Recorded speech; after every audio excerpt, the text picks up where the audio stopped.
It's time for a great highlight of the year, the FA Formula 3 European Championship back at Spa-Francorchamps. One of the world's most spectacular and fastest racetracks, a true legend in the international racing world. Welcome to the FA Formula 3 magazine show, competing at the same venue as the 24-hour race, the atmosphere over the 7th race weekend of the year. Extra special, as you'd expect.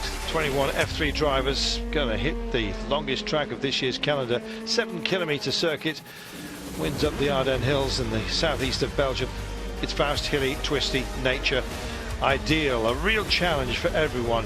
Additionally, unpredictable weather conditions may influence the action on the weekend. Well, one driver already proved his strength at Spa, George Russell. Last year the Brit claimed third place here and definitely wants to score many points over this weekend. I'm 18 years old from the UK and I'm racing in FIA Formula 3 with Hi-Tech GP. So I started karting when I was 8 years old. I raced in England for about 5 years before moving into Europe. I won the European KF3 title twice, which was my most successful karting moment. Let's say I moved into single-seated when I was 16, and I won the BIDC Formula 4 Championship, as well as the McLaren Autosport BIDC Award in the same year, where I got to drive a McLaren F1 car last year, which was probably the biggest highlight of my career so far. And so now I'm here racing in FIA Formula 3. Yeah, so throughout my career, my biggest, let's say, supporters and sponsors really have been my mum and dad. Have helped me all of the way. But obviously, as we've progressed up the ladder, I've had help from various teams and manufacturers, and obviously this year racing for Hi-Tech GP, backed by Mercedes, it's been a big help. When I was younger, I always looked up to Michael Schumacher. I think when I watched Formula 1, he was the driver who was always winning, so he's always kind of been Michael Schumacher, and I've always looked at him. Well, my favourite track in Formula 3 from last year was actually Silverstone, so it's a bit of a massive shame for me it's not on my calendar for this year, but we're here in Hungaroring. It's my first time here and I really love the circuit, so at the moment I'd say on the F3 calendar this is my favourite circuit. He's the youngest competitor in the field. David Beckman comes to Spa with a boost of his first podium in Zandvoort. Now he wants to continue that run.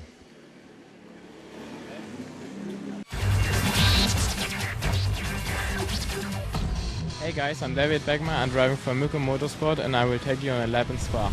So now we start on a lap in Spa. We're going for the first corner in the named Los Suez. We're going to second gear, and here's the exit. Incredible important, because now we're going down to Rouge, and it's just flat, so full gas. Rouge is have something 6 gear and something like 230 kilometers per hour. Now we're going down on a camel straight. Yeah, it's a really long straight, so we're braking like 100 meters before the corner. 4th gear on the curb. It's quite fast corner, but really important for the right-hander here in 4th gear. Now we're going down for the right corner here. It's 3rd gear and we're driving like a V. The exit is really important here also. Now we're going to the left corner here in front of Rouen, and here's the exit, also really important. Now we are in a really important and really famous corner named Rouen. 6th gear, nearly flat. Depends on the track conditions. It's really fast, 220 kilometers per hour. And now we're going down to Fagner. It's a really interesting corner because the first corner is just preparing the second one. And yeah, now we are in nearly the most important corner here, because it's the preparation corner for the really long straight. Yeah, which we are now. 6th gear. Now we're coming down for Blanchimont. It's easy flat, also in the rain, and yeah, it's something with 242 kilometers per hour. And now we're coming to bus stop and this really hard corner. Braking point by 100 meters, going from 240 in the 2nd gear to 70k per hour. And now, yeah, the last corner. We need a good exit, and then that's it. This was one lap with me in Spa. Well, the weather plays an important role. Heavy rain again came down right before race one's going to start. Pole setter, championship leader Lance Stoll is focusing his 7th race win of the season, but his strongest rival, Max Günther, is right behind him.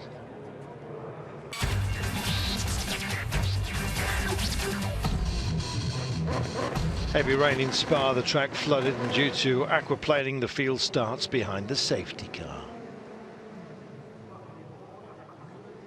Well, no surprise, it's a dangerous track, as all racetracks are, but this one particularly fluid, and when the rain comes down, the last thing you need is that added element, I guess, especially when it's this heavy and it was starting to gully out there. Well, this was to be no short time either. Lance Stoll on pole, Lance Günther sharing the front row with him. Ben Bennicott in the high-tech GP number 24 car, leading off row 2 with Nick Cassidy alongside. Van Amersfoort Racing and Harrison Newey leading off 3 ahead of George Russell for high-tech. Busy out there, I think it's fair to say. Well, 15 minutes and 6 laps later, the drivers are finally free to race. Almost a slow release out there.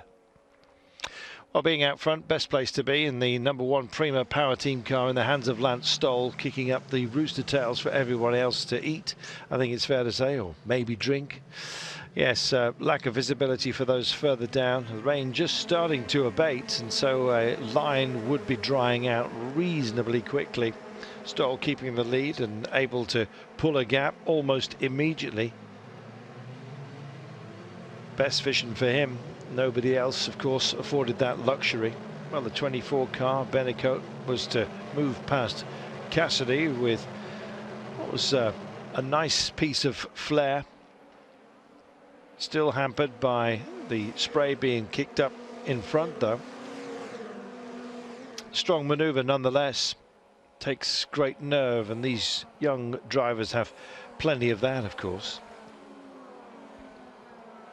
Well, finally they were settling themselves down, but as you can see, spread wide, often not on the ideal racing line, just to get a little bit of visibility. Stoll, Günther, Bennicott still in a happy place with Cassidy, Newey and Russell following on. Well, Bennicott still in 3rd place, but very close to the 17 car of Günther, who'd started on that front row, but to little advantage it seems. We were waiting for places to be exchanged, and as the track started to dry, most of the moisture being kicked off by the vehicles, opportunities opening up. Oh, Hubert unfortunately tagged and helped off the track on the start-finish straight. Managed to keep his position though, to running wide.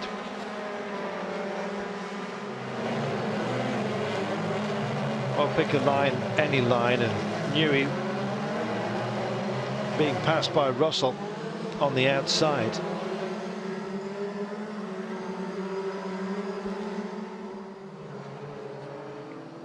Well, Lance Stoll, he had the advantage at the beginning, got himself a smooth start and just held on to that. The clearest of all the visors, and still dominating the race with a good gap. Nearest to him, the 17 car of Günther. That's how they started. Zhao and Hubert sadly tangling. Zhao in the 23 car had started back on row 8 and was trying to make progress, but Hubert and he collided. Hubert had led off 7. Meanwhile, Beckman, problems for him, and indeed shorting the track. And that coming together, another brief look. In fact, it looked ambitious with the Van Amersfoort Racing Antoine Hubert, the least of the parties to blame here. Zhao just too ambitious on the mix. The 21 car sadly not able to go on and was out of the race. Tan missing his braking point into the guardrail. Likewise, he joining the attrition list of the safety car was to come out once again. It was just getting too expensive out there, and that's sadly the way the race would have to finish. Some with higher bills than others. Stoll celebrating his 7th win of the season, unable to extend his championship lead. Well, the championship leader, top dog once again. He had the ideal starting position and indeed held on to that. Max Günther remained the closest to him. Indeed, the gap at the end, because of the safety car, a modest one. Could have been so much bigger. The win by Stoll. Looked comfortable. Speak to the winner. As soon as we went racing, I felt very confident. I was able to push immediately, and I was able to build a good gap throughout the race, so I'm very happy. The right decision of the race control to drive a couple of laps behind the safety car, because we had a lot of aquaplaning in the beginning. Then at the restart, until the end, it was not a lot to drive, so just a couple of laps, but yeah, my feeling was good. It was very difficult, there wasn't much visibility, but I just kept on pushing as hard as I could, and very happy with the 3rd place. Good for the points in the championship, and nice to be back on the podium. Next to come, it's unique, it's legendary. Eau Rouge, probably the most famous corner in the world. We have a closer look. Stay with us.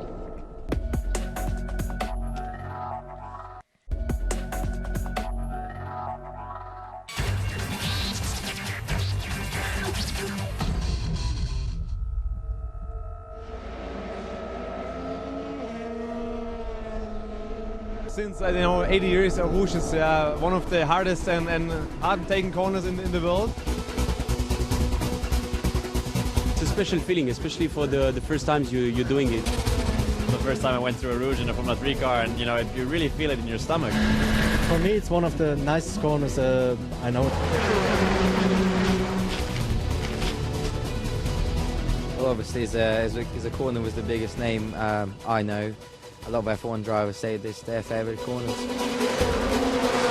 It's such a fast corner, but it's such a big gradient, and it's so blind as well. You can't see the exit on the entry of the corner, and that just makes it really special. And it's a really tough corner to drive. The first few times you do it, you just can't believe how amazing and how steep it is. Your stomach is a roller coaster where all the G-forces just really push you into the ground, and you can really feel it all in your stomach. And it's quite a great feeling. It just feels impressive, the amount of downforce and the amount of power there is. It's just great.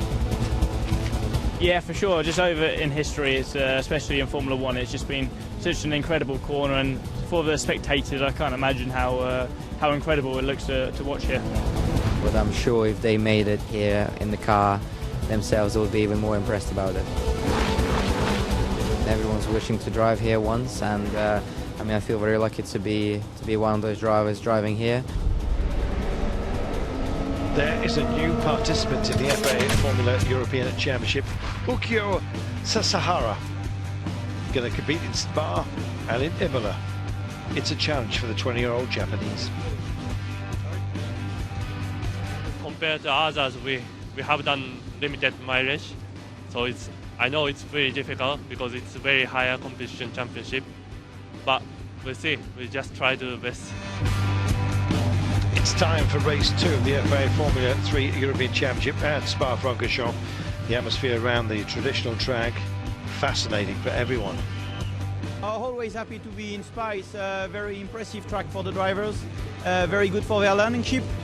Be there with the 24 hours is also a very nice experience when we see the big show it is. But for sure now the different conditions they have this weekend makes this race even more special. Well, after a strong performance in the second qualifying, George Russell is going to start from pole position for race 2. Weather conditions are great this time, the track completely dry, and the sun is shining.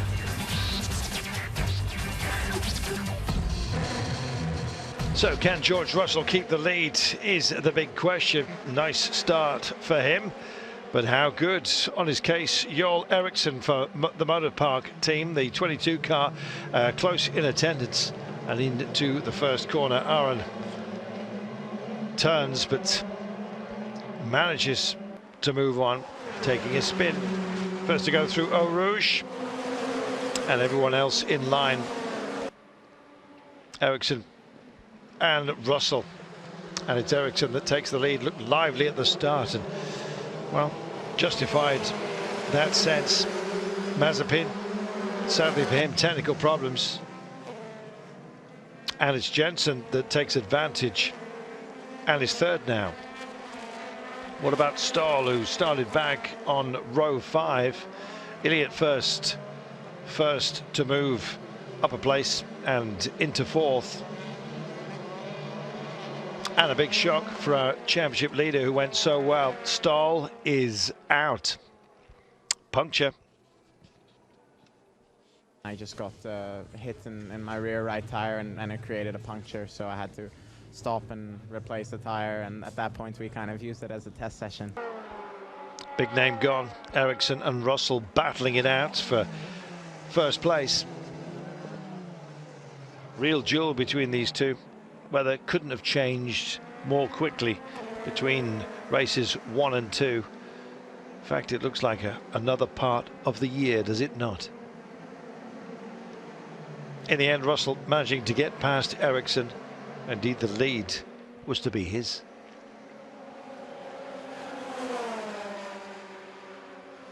Brave move on one of the faster parts of the circuit. Others not faring quite so well. Nick Cassidy, who started back on row 6 behind Lance Stahl, taking an excursion.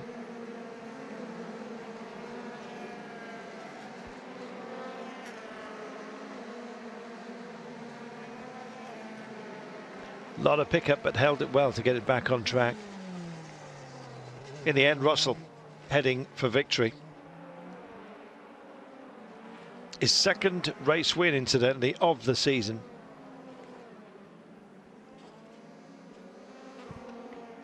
Terrific performance. Russell taking it then. Ericsson by some margin behind in second place, 7.3 seconds. Jensen 8.7 behind, with Hubert finishing 4th.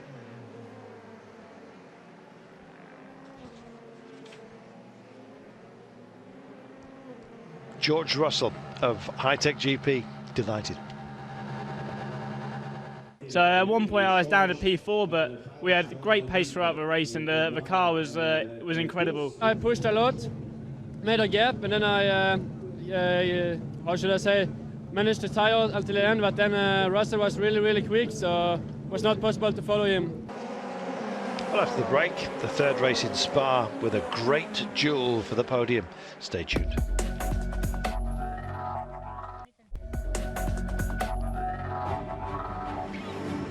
On Saturday, the 24 hours of Spa about to start in the afternoon. A lot of experienced drivers around the track. Most of them have competed in F3 in the past. The F1 World Champions actually did F3. Myself, I did 5 years in F3. It was very good school. It was a very nice time, I have to say. I learned a lot in Formula 3, and I think it's a very good series to prepare a professional race driver for further steps.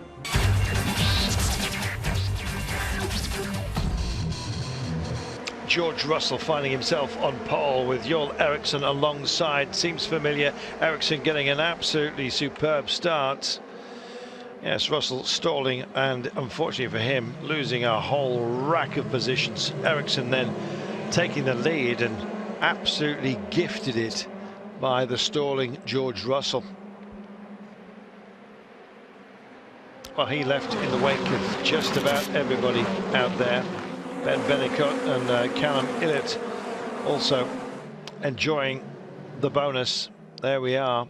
Lucky everyone got round the stalling George Russell. A lot of ground to make up, and suddenly finding himself down and indeed on the bubble of the top 10. Eriksson still leading. Illiott, Bennicott just trying to form some form of attack here. Very busy out there, as you can see. 4 wide coming in will certainly not fit. And indeed, as you can see, some taking to the air.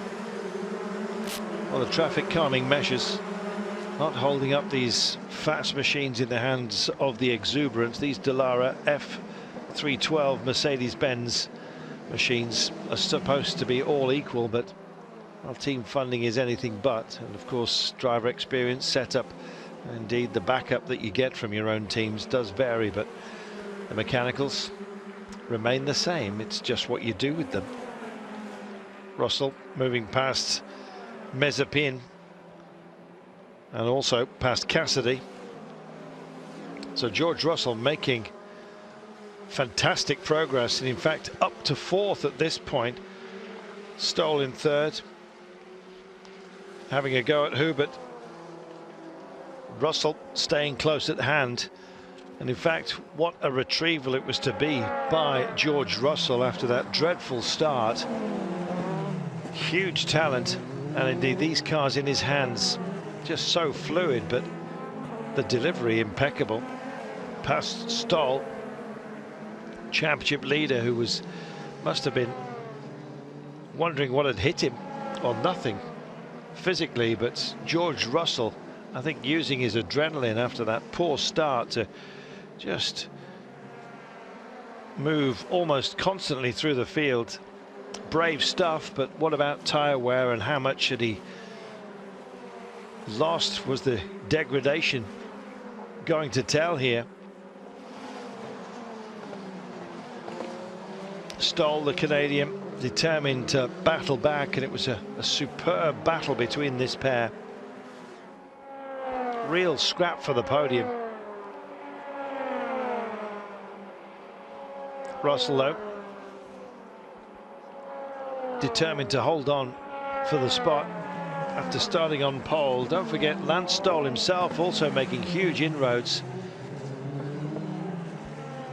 You can see how just close to the edge these two were.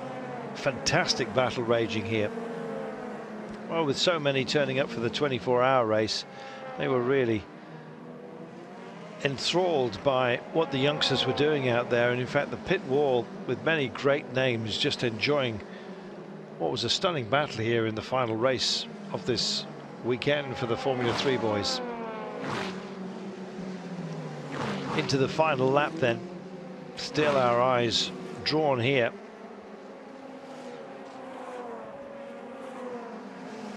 And still far from over, as you can see. Great hit back by Lance Stoll. Russell immediately getting into his slipstream, trying his own move wide round the outside, making it stick. It was a fabulous interchange between this pair. While others were finishing ahead of them, our eyes remained locked. George Russell grabbing something out of the fire of what could have been a disastrous weekend for him. Zhao taking ahead of Newey. Back down there, further down the order.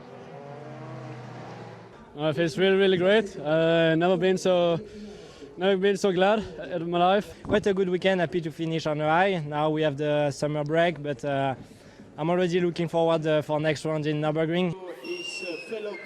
And the podium at Spa, saying goodbye, and the happy winner of race 3, the rookie Joel Eriksson you've just heard from, getting the trophy